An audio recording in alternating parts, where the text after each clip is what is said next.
One of the hardest areas of my healing is attached to my grandfather.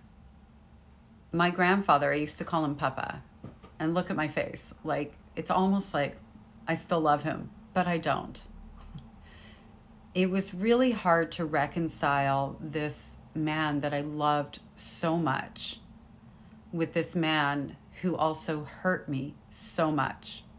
He molested me from a very young age.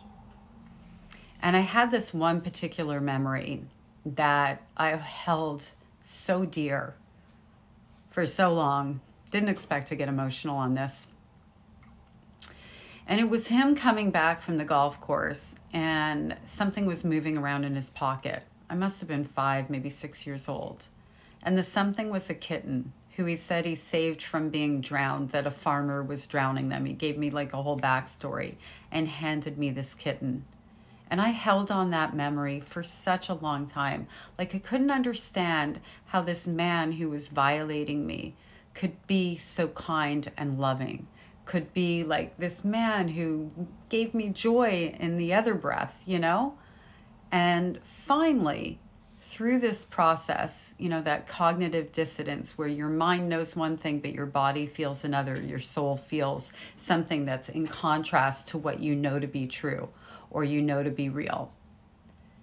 And what I know to be real is that my grandfather was an evil man all of the time. Because that gift, that kitten that came out of his pocket, was just a tool to keep me drinking the Kool-Aid, to keep me compliant, to keep me quiet, and so that he could get what he wanted. And I wish that I had realized this years and years ago when I was going through the hardest part of my healing, because it would have helped me a lot. That's why I'm sharing this with you. Know that in those moments where your abuser was kind, they weren't kind. They were just serving themselves. So looking for the good in that person, it doesn't actually exist.